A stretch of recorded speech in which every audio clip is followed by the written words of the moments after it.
Welcome to another video in which we will talk about Qualtrics, which is used for data collection using surveys.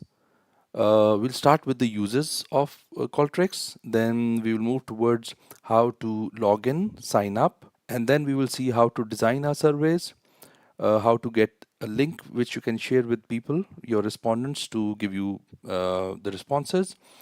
Uh, we'll be going through all the basics in this video. So it's going to be a long video, but if you're looking for something specific, you can search this playlist and I hope you'll get your answer. So starting with the uses, Qualtrics can be used for customizable surveys, which means you can create detailed, tailored surveys using a variety of question types. For example, multiple choice questions, Likert scale questions, and even open-ended questions for obtaining text from your respondents. Then it's very helpful in giving you a link which you can share with anybody through any medium. For example, you can use your email, social media, or any embedded link, ensuring that anybody who just click the link can give you responses. Uh, then one advanced feature in this Qualtrics is that it gives you the option of survey logics, which can help you in complex branching of your survey, skip logic, and many other logics that you can apply within your survey in order to make it very customizable. Of course, it will help you in automated data collection. So if you've got a link, you can share it with people and people can give you responses, and it record them real time. So the moment somebody will give you responses, it'll be recorded in an automated generated Excel file. One other feature is that it can ensure respondents' anonymity and data confidentiality, which is crucial for ethical research practices. So it is completely compatible with various devices like smartphones, tablets, computers, desktop, which gives a lot of flexibility in how you can collect data. Then we've got some uses of Qualtrics in terms of data analysis, but personally, I don't think it's a very friendly tool to do your data analysis. But still, it can give you some tools for your statistical analysis, like cross tabulation. Maybe you can filter a few data. It can apply regression analysis. But if you talk about other softwares like SPSS, and SPSS can give you variety of tests using just a few commands. Then, of course, we can create automated reports with Qualtrics. But again, if you're only interested in analyzing the data with Qualtrics. So let's just move towards Qualtrics' actual website and see how we can use it. So if you can go to Google and type Qualtrics here, you can look at the spellings and enter. It will take you to these options. So preferably look at this option, and if we go to this option, it will bring us to this page where it's giving us different options. So we'll go to this login page. So the moment we'll go to this login page, it will take us here. Now, if you're a first-time user, which most of us are, you need to sign up. So when you go to sign up, a few things that you need to be careful of is that it will ask you for why you will be using Qualtrics. So if you're a student, you're an academician, you're a teacher, you can just select academics, which is fine. And then it will ask you for your email. But if you see, it's saying organization email, which means that if you'll type your personal email, it will not create your account. Now, this email should be from your organization, which means it should be ending something like at the rate of university name or your company name, .edu, country's short name, like UK, like PK. So make sure you put your organization email here. So once you'll give it your organization email, you can go for create account, and then they will send you an email on your organization account where, following the link, you'll have to give your first name, the second name, your phone number, and then you'll set your password there. So once your password is set, you're ready to design your own surveys. So let's go to the sign in option and see what happens after we sign in and how can we create our surveys. So once when we have created our account, we can go to this Qualtrics website again to log in, and it'll show us something like this. You're going to type your email here, which is of course should be from your organization, and then your password that you've set when you created your account, and then you're going to sign in. So after some time, it will bring you to this page uh, because I've already created one project, but for you, if you're a new user, it won't show anything. So let's start learning from here. So if you've got project that you want to deal with, you can start from here, and let's say if I want to delete this project, I can delete it from here. Or if you want to do anything else with it, it is asking you that all related data will also be deleted, which is fine for me. But this is something that you will see when you will sign in for the first time. It'll give you these options of create account.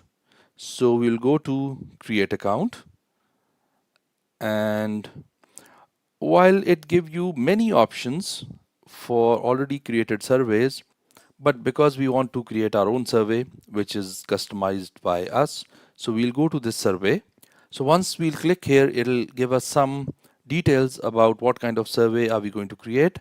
We'll say get started, and now it is asking us about the name of the survey. So let's make it a test data collection survey. Yes, we want a blank survey. Create my project. It'll take some time, and now it will take you to a place where you can actually edit your survey. So we can call this page a dashboard of Qualtrics, and we'll go through section wise. First of all, these options from survey, distribution, data analysis, results, and reports. So this is the main heading which is showing you the options related to these pages. So we are in the survey currently. If you go to this distribution, it will help you in sharing your link for data collection with different mediums. If you go to data and analysis, it will show you how many responses have you got. For example, for us, for now it's 0. We can import our data, we can export some of the data, and it'll show you some details. And because we don't have any data yet, that's why it doesn't show anything. So if you go to results, if you have your data in it, it can show you some results. It can also formulate some reports for you. But currently, because we're only learning how to design our survey, once we'll design it, we'll collect some data, and then we'll come back to these options and see what they offer. So we are going back to survey. And in the survey, now we've got this side, which will help us in editing things. We've got some main menu here for our particular survey. And then we've got a few things here.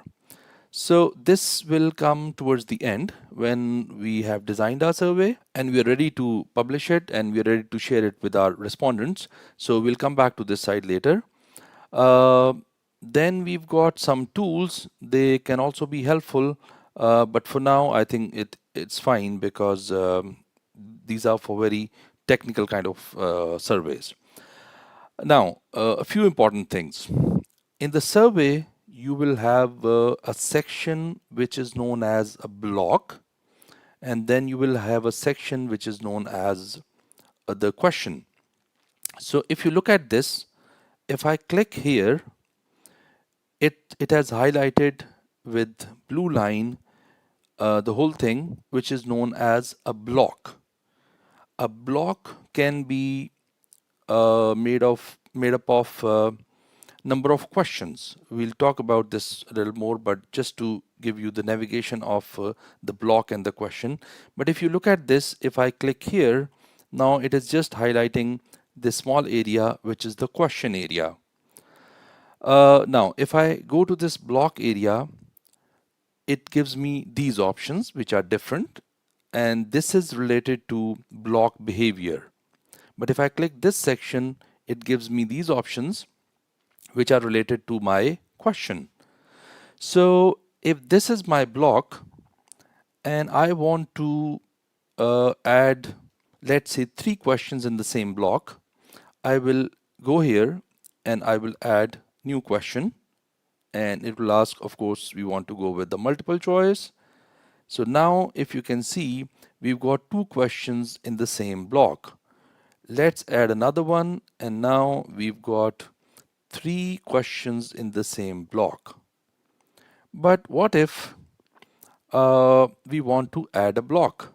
So to add a new block, you're going to click here and it will make a new block for you. And then in this block, you can add some more questions. And let's go with another one. So now in our first block, we've got 3 questions. And in our second block, we've got 2 questions. Some more things related to block and the question. So if I click here and see these 3 dots, ellipses, and then there are these 3 dots here.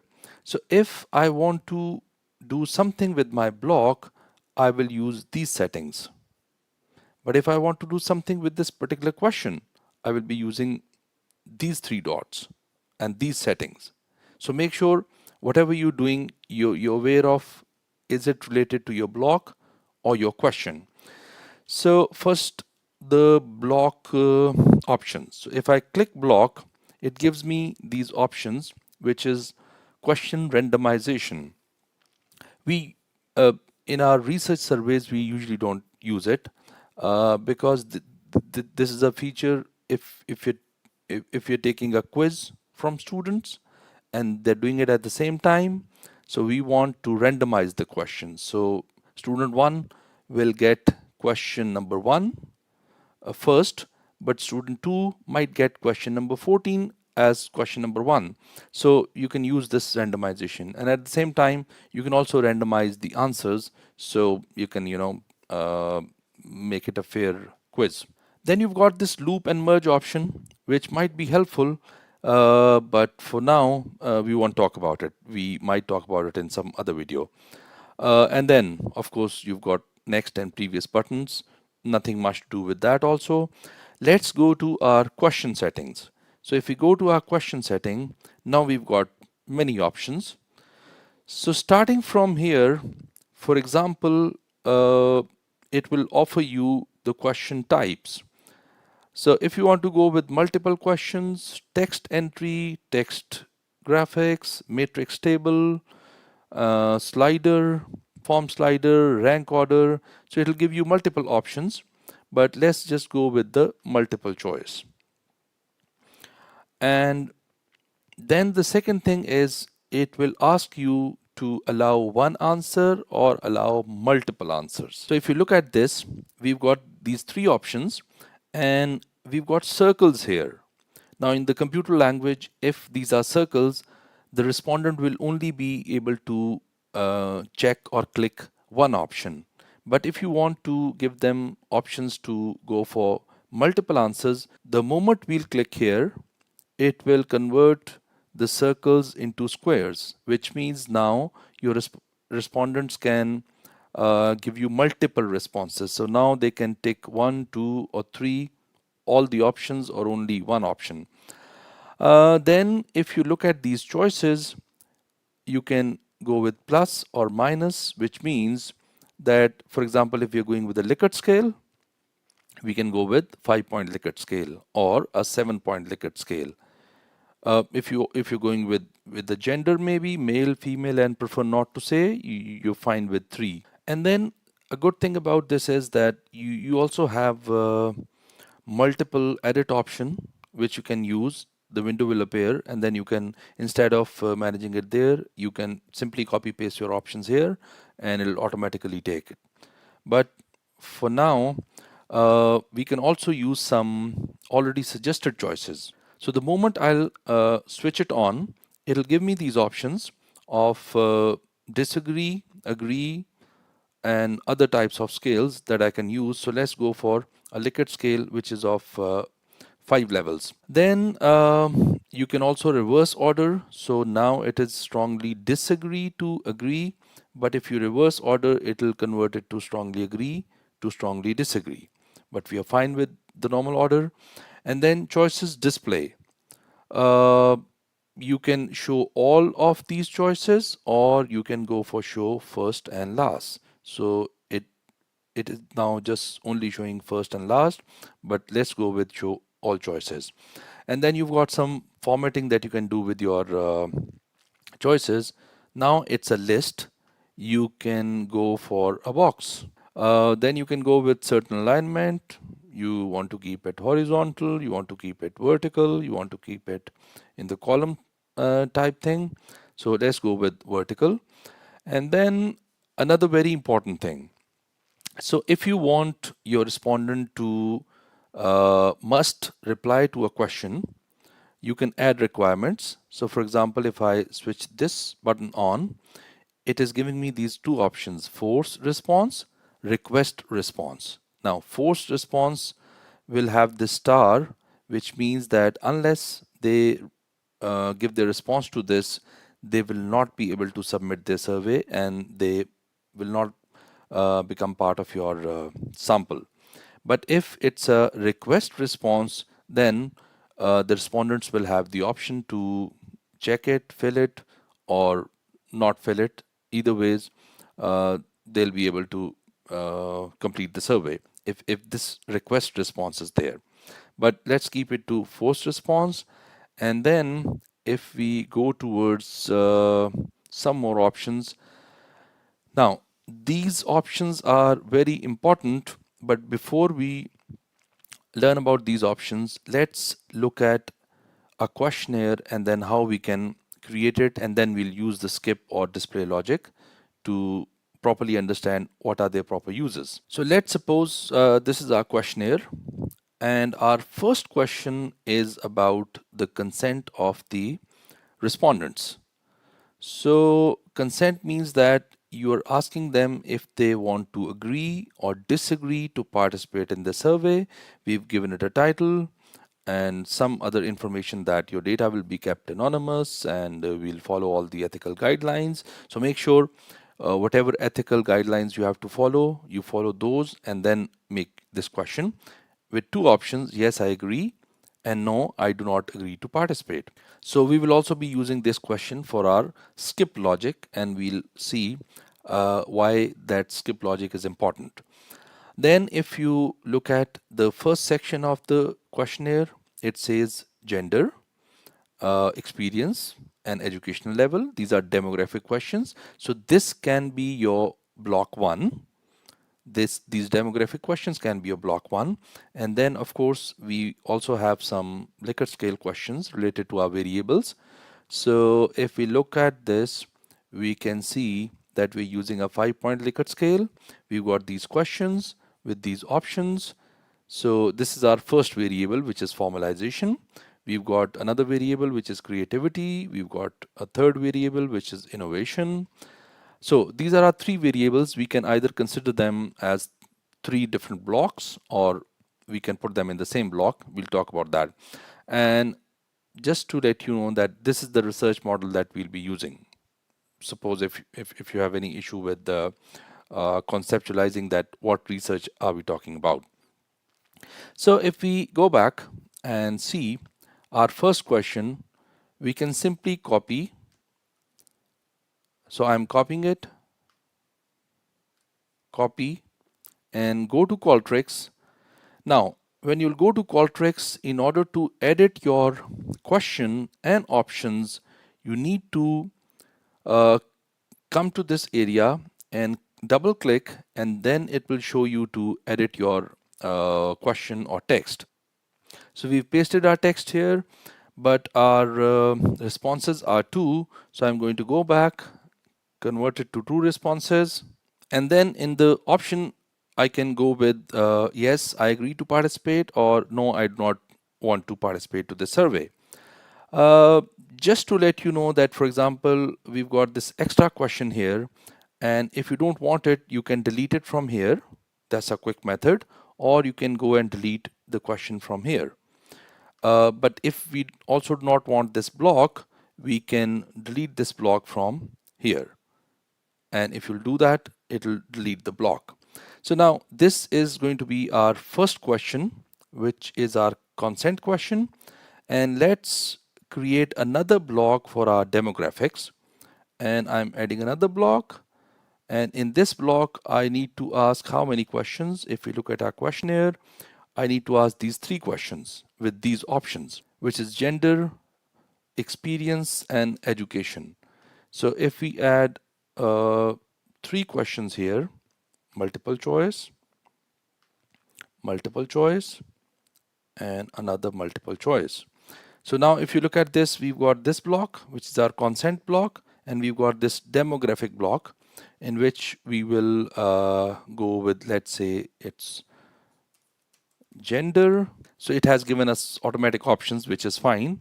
So we can go to this edit multiple. We can simply uh, paste our options from somewhere and just need to set them properly, and then it will create different options for us. Then another question of experience, and then again you can go back and choose options from here, your questionnaire. You can come back and you can give it edit multiple, just paste them, arrange them accordingly, and then it will take these options and they will be converted to the normal options of Qualtrics. So they're here. So we're done with our 2 blocks. The first one is our consent block, and then we've got this demographic block.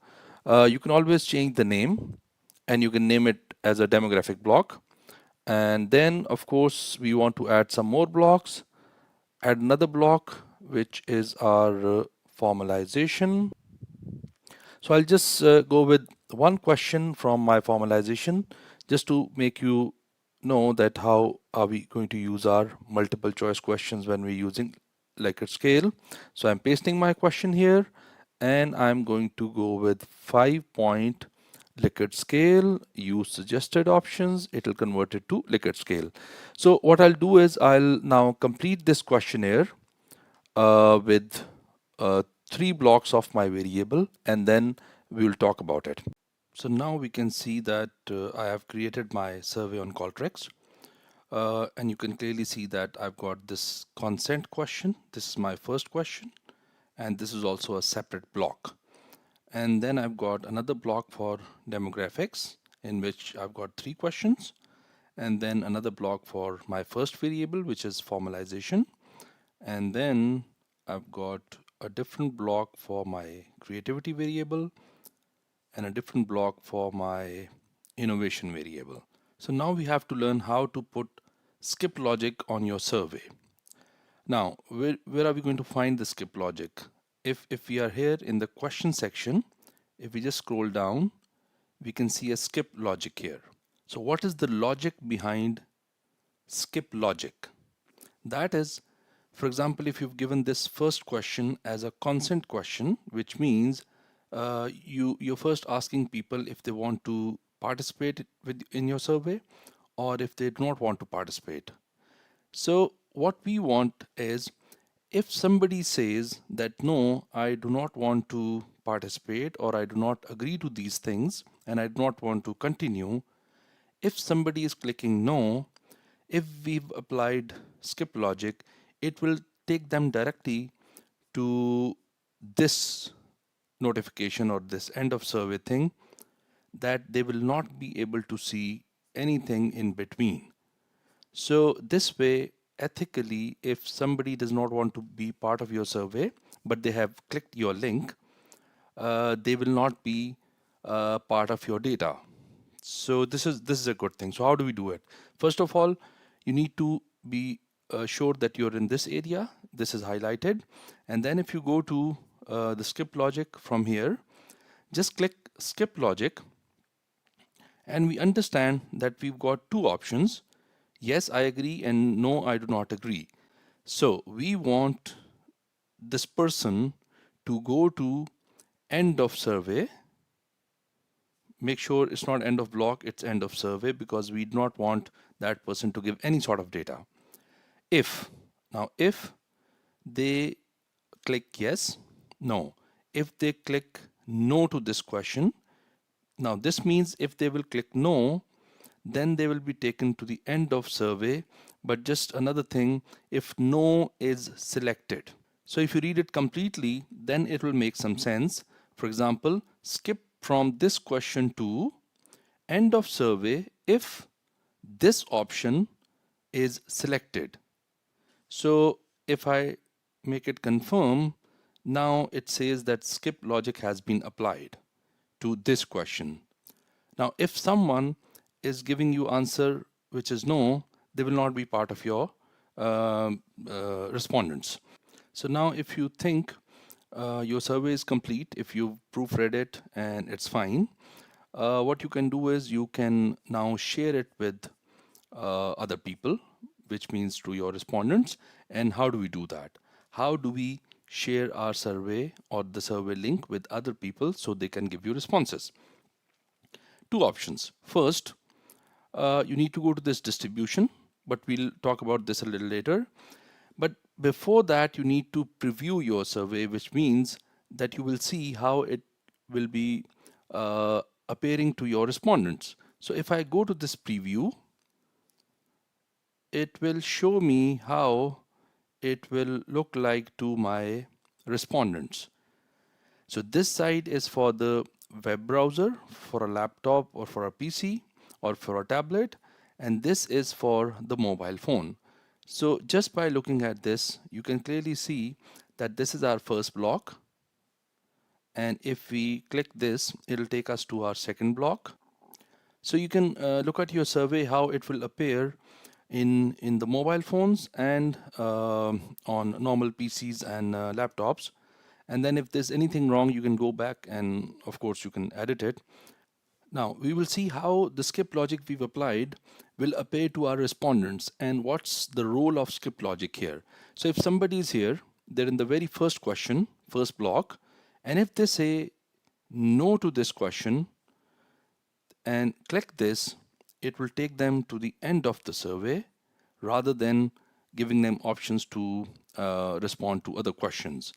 And we will see that if they agree to participate with our survey and they click yes, I agree to participate, now if they move forward, they're going to get these options. So they move to a second block, and then accordingly they'll move to the third and fourth block, and then they will be taken to the end of the survey. But if we've applied the skip logic, and if they say no to it, they will directly go to the end of the survey and they won't be part of your sample. Now, how will we share our survey with other people? So we'll go to preview and we'll see everything is fine. And then you can get a share preview link from here. This is the easiest way of sharing your survey with other people.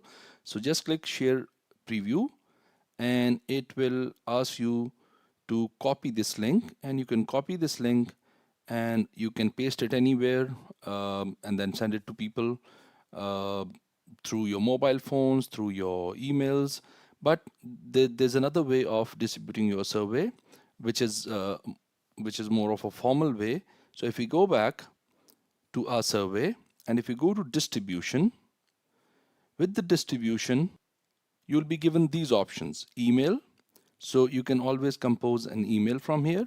You can directly go to web. You can share it with social media, mobile phone, or an online panel. So for example, if you want to create an email, you're going to click here. If you want to just get a single reusable link, you can get that from here. Generate a trackable link for each contact. I don't think you need to do it, but if you need it, you can go from here. But let's say if we go to this compose email, it will give you some options.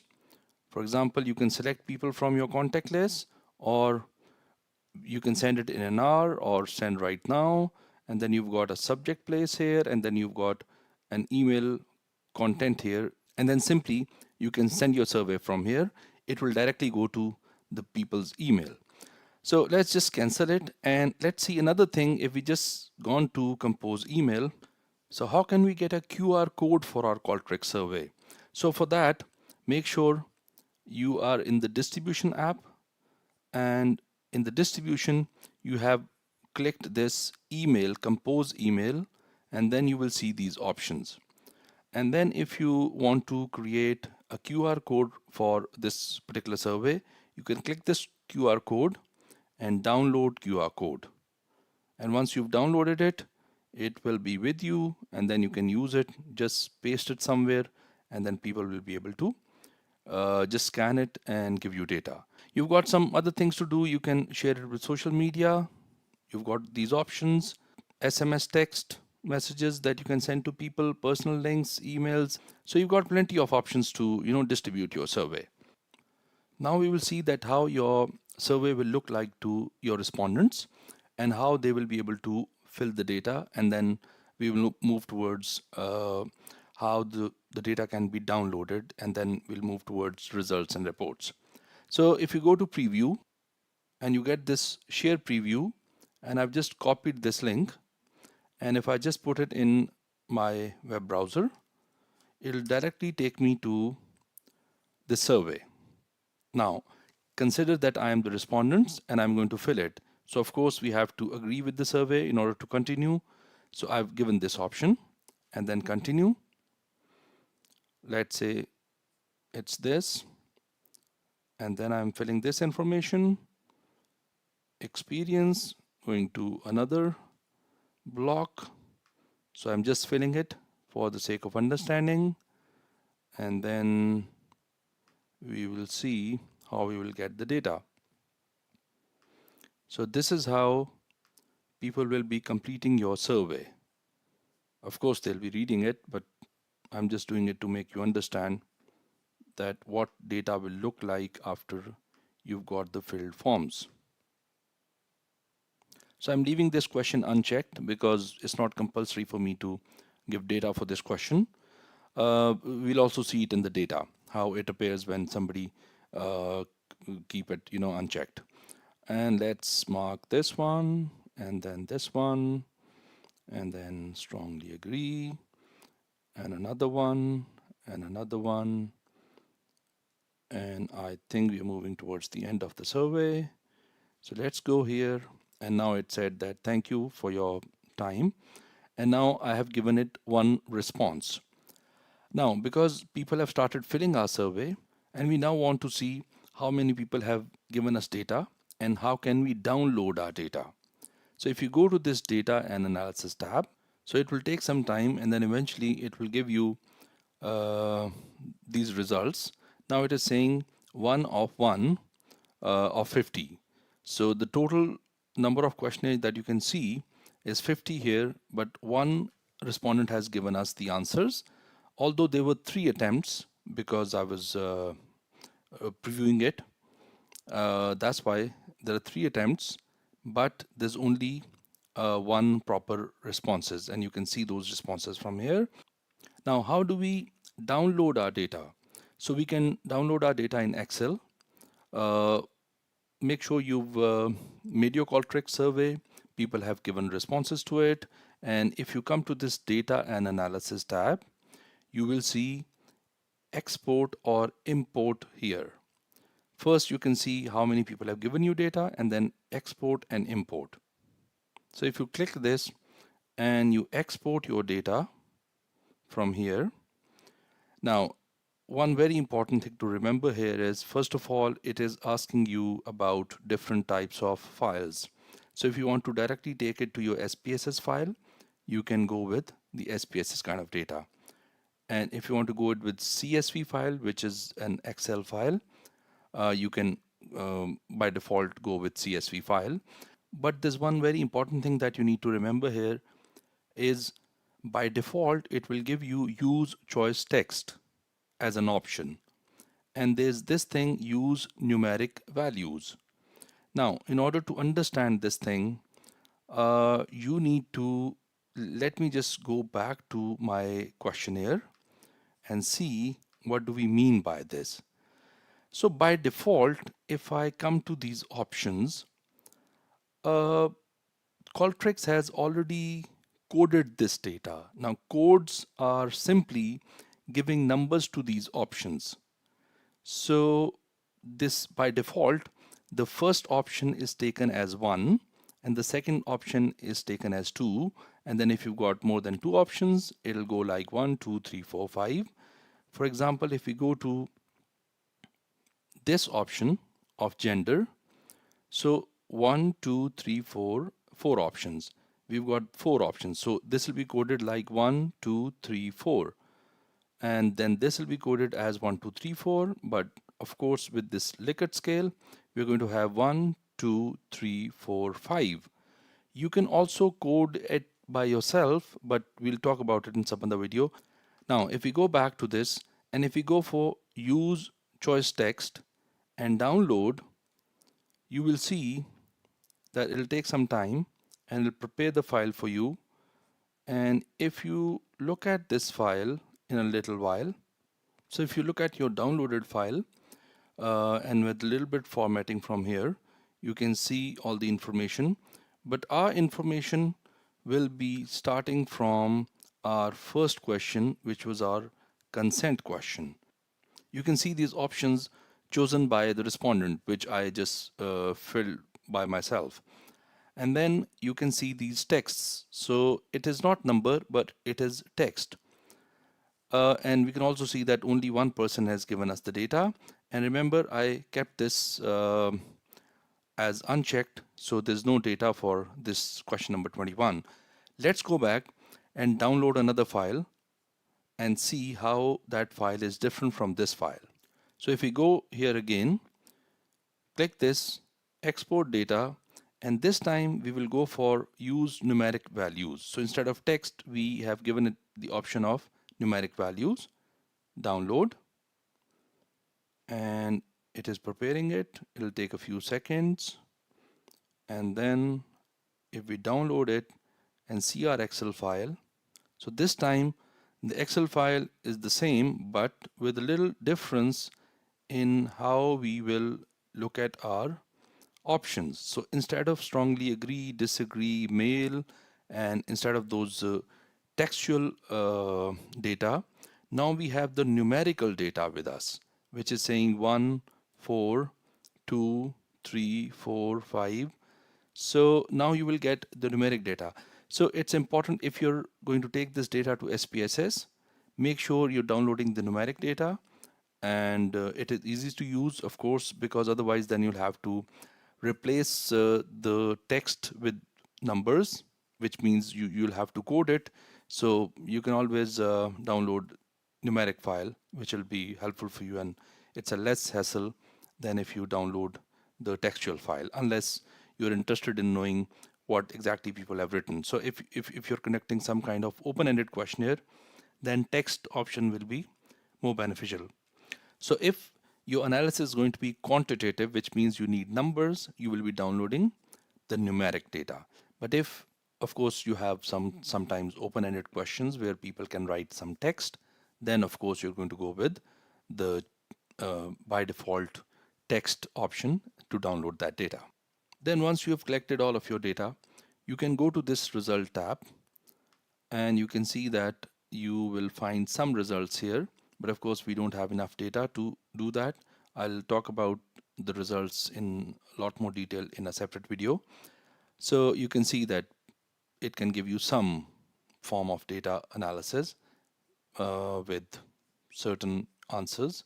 You can also create some reports with Qualtrics. Of course, we'll talk about that in some other video, but this is where you can create some reports. You've got some classic reports, which are they're replacing it with some other system, but then you can do your customized reports.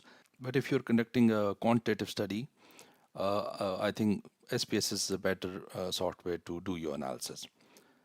So thank you very much. I hope all the basics are clear. But if you have any specific question, you can go through the playlist and you might find your answers there. Thank you very much.